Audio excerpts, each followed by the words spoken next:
Celui qui s'attend à un salaire chaque fin du mois ne deviendra jamais riche. Voilà pourquoi DRC Info TV fait la promotion de l'entrepreneuriat, précisément la promotion des entrepreneurs congolais avec notre émission Réussite Made in RDC. Je suis Charlie Esdras Ompouy, votre présentateur, accompagné toujours de mon réalisateur Rabi Mayele. Aujourd'hui, nous avons encore déniché un talent, nous avons encore déniché une personne spéciale qui va devoir nous parler de ses activités, qui va devoir nous parler de son entrepreneuriat, comment il est fait, il a combien d'agents, il va devoir nous étaler un peu de certains petits détails liés à son activité. Raison pour laquelle DRC Info TV, nous vous offrons cette émission avec Case Business, accompagné bien sûr de Rabi Mayele, mon réalisateur. DRC Info TV, c'est votre serviteur allant.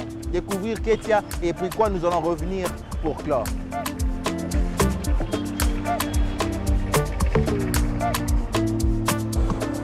Oh madame, comment tu vas? Un réel plaisir. Merci de nous recevoir chez vous. Alors moi je suis Charlie Esdras Ompouy, le présentateur de l'émission Réussite Made in RDC et je suis accompagné de mon réalisateur. Alors nous sommes venus pour nous entretenir avec vous concernant votre entreprise Case Business. Alors nous avons quelques petites questions à vous poser comme les inspecteurs de la police. Alors je crois que vous êtes prêts? D'accord. On y va alors? On y va.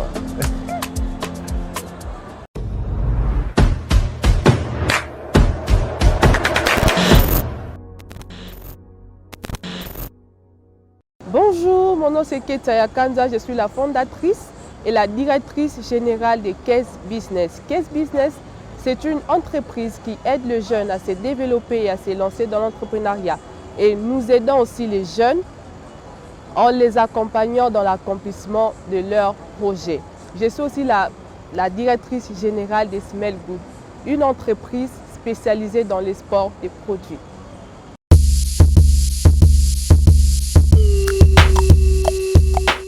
Tout avait commencé lorsque j'avais commencé mon petit business et après je m'étais dit pourquoi pas commencer à mettre mes produits sur les réseaux sociaux. Et lorsque j'ai lancé ma chaîne YouTube, je me suis dit pourquoi pas aussi commencer à donner des conseils ou des formations sur YouTube, en fait d'aider les jeunes comme moi, surtout des jeunes femmes comme moi, à se lancer aussi dans l'entrepreneuriat et à prendre conscience de certaines choses.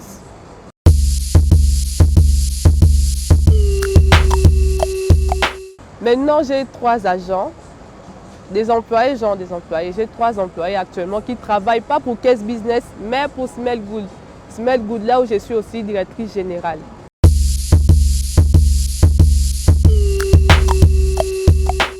Alors, mes débuts, ce n'était pas facile parce que je n'étais pas à Kinshasa au début, j'étais à l'étranger, j'étais en Tunisie. Et comme nous le savons bien, lorsque vous débutez votre petite entreprise à l'étranger, ce n'est pas facile d'installer votre entreprise parce qu'il y a trop de limites et vous êtes étranger ou étrangère. Et comme vous le savez aussi, lorsque vous débutez ou bien lorsque vous commencez votre entreprise dans un pays arabe, ce n'est pas aussi facile parce que ce sont des racistes. Donc pour moi, ce n'était pas facile pour moi, surtout pour vendre, parce que là, je vendais d'abord des sacs. J'avais commencé à vendre des produits. J'avais commencé avec la vente des produits. Voilà. Et ce n'était pas facile de vendre dans un pays, je m'excuse, arabe. Mais avec la constance et avec l'envie que j'avais d'avancer, d'évoluer, de créer quelque chose, de créer mon entreprise, voilà pourquoi Nakoyate, et jusque-là, je suis encore dans la chose.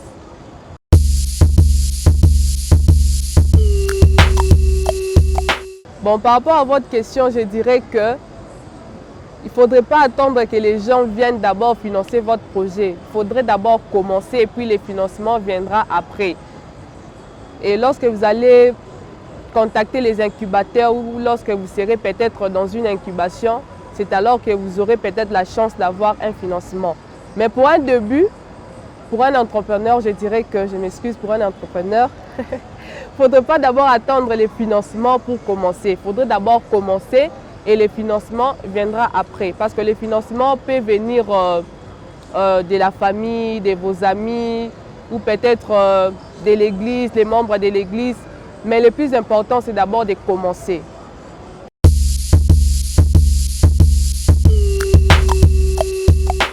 Bon, je dirais qu'au début, c'était pour l'argent. C'était parce que je voulais avoir l'argent, j'ai cherché l'argent. Et avec le temps, au fur et à mesure que j'avance, j'ai remarqué que ce n'est plus la motivation, ce n'est plus l'argent, mais c'est de créer quelque chose qui peut aussi aider d'autres personnes. De créer aussi des emplois. Surtout en RDC, il y a beaucoup de jeunes qui cherchent en tout cas du travail. Il y a beaucoup de jeunes plutôt, je m'excuse, qui ont fait des études, des grandes études, mais ils n'ont pas de travail. Alors avec le temps, ce n'est plus l'argent, mais c'est plutôt créer des emplois, aider des jeunes comme moi et être aussi une valeur ajoutée dans la société.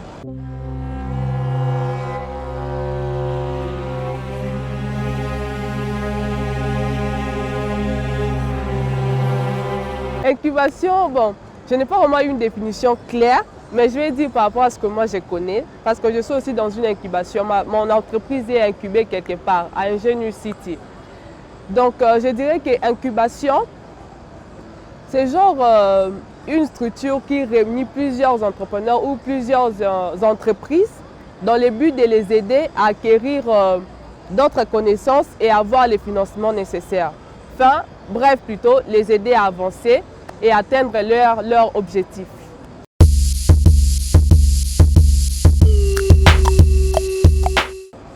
Alors, je dirais que le business est genre monter une affaire ou créer sa boutique, c'est aussi un business. Vendre aussi, c'est un business.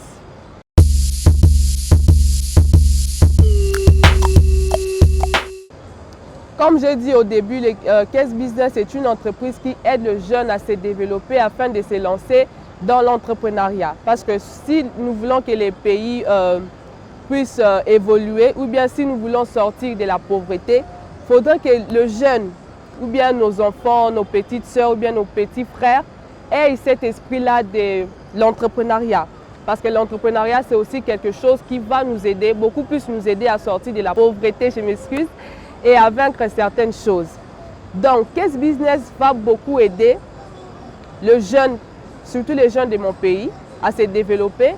Parce qu'avant de se lancer dans l'entrepreneuriat, il faudrait d'abord être en mesure de se développer personnellement. Parce que si vous n'arrivez pas à vous développer personnellement, vous ne serez pas aussi en mesure de travailler même dans une entreprise ou même de se lancer dans l'entrepreneuriat.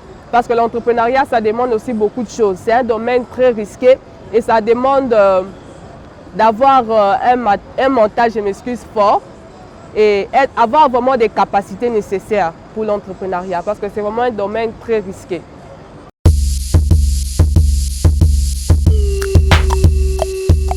Bon, je dirais qu'il n'y a pas de critères pour être entrepreneur, mais il faudrait juste être constant et avoir des compétences, des capacités nécessaires. Parce que l'entrepreneuriat, ce n'est pas facile en tout cas. Surtout pour un début, ce n'est pas du tout facile. Montrer son entreprise et tout qu'on sort, les stratégies, je m'excuse, ça demande beaucoup de choses.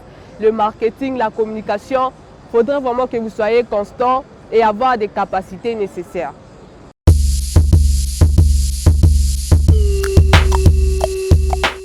Alors je dirais que je suis ni pour ni contre parce que ça dépend d'une réalité à une autre. Pour d'autres personnes c'est facile pour trouver un boulot, mais pour d'autres en tout cas ce n'est pas facile. Pour certains c'est peut-être les liens de famille parce que nous sommes en Afrique quand même. Mais pour d'autres, je ne sais pas, peut-être ils n'ont pas plutôt des connexions. Ils n'ont pas des connexions nécessaires ou bien des personnes qui peuvent les aider à atteindre ou à avoir un emploi.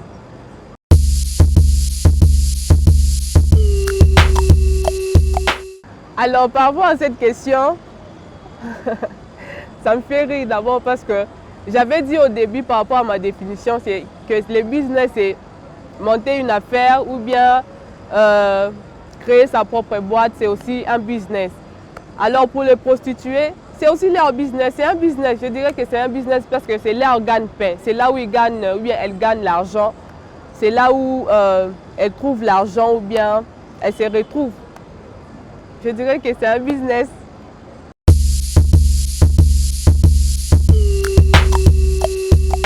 Je n'encourage pas ce business, mais je peux quand même leur donner un conseil. pour dire qu'il y a beaucoup de business à faire, il y a beaucoup de choses à faire en tant que femme. D'abord, la femme a un pouvoir naturel en elle, ce qui veut dire que vous pouvez créer d'autres business avec les pouvoirs que Dieu vous a donnés, ces pouvoirs-là naturels.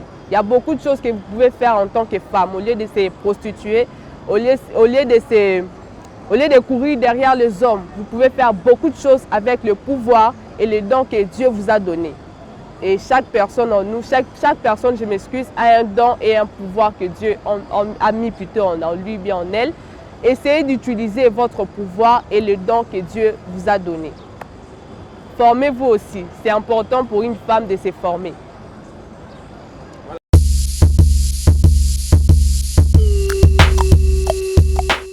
J'ai envie de dire jamais, mais comme on dit souvent dans la... Bon, j'aimerais pas aussi dire ces dictons. Parce que je suis une enfant de Dieu et en tant qu'enfant de Dieu, je ne peux pas faire une telle chose parce que je crains Dieu et je suis une servante de Dieu. Donc, je ne le ferai jamais. Même s'il faudrait mourir, j'accepterai de mourir au lieu de le faire.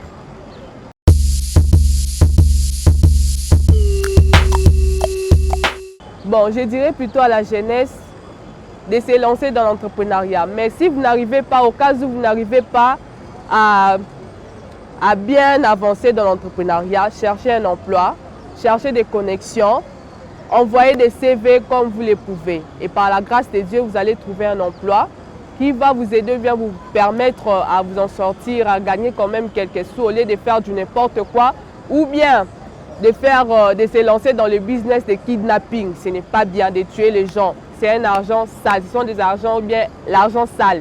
Voilà. Donc, cherchez quoi faire. Si vous ne trouvez pas des emplois, vous avez quand même de l'intelligence que Dieu vous a donnée. C'est naturel. Vous pouvez réfléchir. Et avec l'intelligence, vous pouvez créer des entreprises ou faire des choses qui peuvent vous donner de l'argent. Donc, voilà. J'encourage les jeunes à se chercher, à se former encore parce que la formation c'est important. C'est vraiment important de se former quotidiennement et de continuer à se développer. Parce que nous voulons aussi des jeunes, nous avons besoin de jeunes développés, de jeunes intelligents et de jeunes qui ont conscience de plusieurs choses pour le développement de notre pays, je m'excuse.